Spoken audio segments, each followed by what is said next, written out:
කවුරු හරි ඔයාගෙන් ඇහුවොත් මේ ලෝකේ ඔයාට තියෙන වටිනම සම්පත මොකක්ද කියලා ඔයාගේ උත්තරේ මොකක් වේද?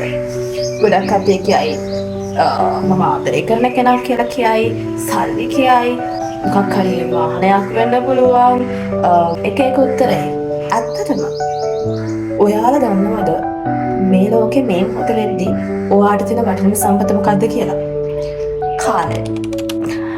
මේක ගැන මමත් ළඟදි තමයි හිතන්න පටන් ගත්තේ. ඒකයි මම මේක ඔයගලට ෂෙයා කරගන්න හිතුවේ. අපි නොදැනුවත්වම අපිට තියෙන වටිනාම සම්පත අපෙන් ගිලිහිලා යනකම් අපි බලාගෙන ඉන්නවා කියලා ඔයගලන් දන්නවද? ඇයි මම කාලය කියන දෙයට එච්චර වටිනාකමක් දුන්නේ? හේතු කිහිපයක් තියෙනවා. ගොඩක් අය වටිනම දේ කියලා එකතු කරන සල්ලි, අපි ගමු මුදල් ඒකකයක් විදියට අපි ගත්තොත් මුදල් කියන ඒකකය අපිට පුළුවන් තවත් දෙයකට පරිවර්තනය කරන්න. ඉතින් අපේ account එකේ තියෙන සල්ලි කීයද කියන එක අපිට measure කරගන්න පුළුවන්. කීයක්ද තියෙන්නේ කියලා. නමුත් අපි කාලය කියන ඒකකේ ගත්තොත් අපේ කාලය කියන ගිණුමේ තියෙන ප්‍රමාණය, ශේෂය අපි දන්නවද? නැහැ. ඊළඟට මේ මොහොතේ අපිට මොකක් වේද කියලා අපි දන්නේ නැහැ. මේ මොහොතේ අපිට තියෙන කාලය නතර වෙයිද කියලා අපි දන්නේ නැහැ. ඒ නිසා මුදල් කියන ඒකකේ වගේම කාලය කියලත් අපි කාලය කියන ඒකකේ ගත්තොත් අපි දන්නේ අපේ account එකේ තියෙන ශේෂය කීයද කියලා. මම ඔයගලන්ට තේරුම් ගන්න ලේසියට මුදල් කියන එකත් එක්ක කම්පෙයාර් කර මේක කියන්නේ. මුදල් කියන එකකේ ගත්තොත් අපිට ඒක නැවත උත්පාදනය කරන්න පුළුවන්. නමුත් අපෙන් යන කාලය අපිට ආයෙ උත්පාදනය කරන්න පුළුවන්ද? බෑ. කවදාවත් කරන්න බෑ. ඒකත් එක හේතුවක්. කාලය මේ තරම් මිනිස්සෙක්ට වටිනාම සම්පත වෙන්න ඒකත් එක හේතුවක්. අපි හිතමුකෝ සල්ලි අපි මොකක් හරි දෙයකට වැය කරනවා. මොන හරි ගන්න.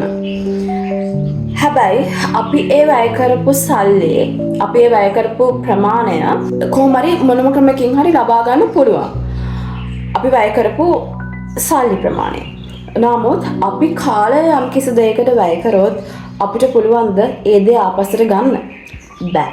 අපි මේ මොහොතේ දැන් මම මේ වීඩියෝ එක රෙකෝඩ් කරන්න ගන්න කාලය මට වෙන දෙයක් ආයෙ මේ කාලය ඇතුළත කරන්න ඕනි කියලා මට ආයෙ මේක ආපස්සට හරවලා ගන්න පුළුවන්ද? බෑ. අපි මොනම හරි දෙයකට කාලය වැය කරොත් ඒ කාලය ආපස්සට හරවලා අපිට ගන්න බෑ. ඒකත් එක හේතුවක්. කාලය මේ තරම් වැදගත් දෙයක් වෙන අපේ ජීවිතේට. අන්තිම හේතුව, ඒක තමයි ගොඩක් භයානකම හේතුව.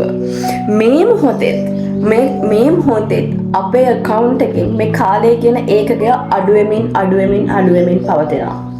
ඉතින් ඒක කොච්චර හිතන්න ඕන දෙයක්ද? මේ කාලය කියන වටිනා සම්පත අපිට කොයිතරම් දේවල් වලට පරිවර්තනය කරන්න පුළුවන්ද? ඔයාලා දැන් හිතලා බලන්න. ගොඩක් ඈතට ඕනේ. පසුගිය දවස් දෙක තුල ඔයාට මේ කිය වටිනා සම්පත මොන දේවල් වලටද ඔයා පරිවර්තනය කළේ කියන ගැන පොඩ්ඩක් හිතන්න මොහොතක් නතර වෙලා.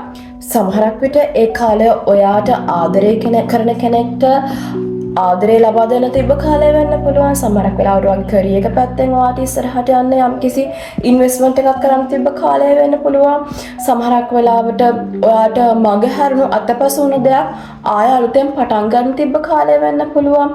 සමහරක් වෙලාවට ඔයාගේ ළඟම යාළුවෙක්ට කතා කරන්න තිබ්බ අවස්ථාව වෙන්න පුළුවන්. මොනම හරි ප්‍රොඩක්ටිව් දෙයකට යොමු කරන්න තිබ්බ වැය කරන්න තිබ්බ කාලය ඔයා නිකරුණේ කිසිම ප්‍රයෝජනයක් නැති දෙයකට වැය කරා වෙන්න පුළුවන්.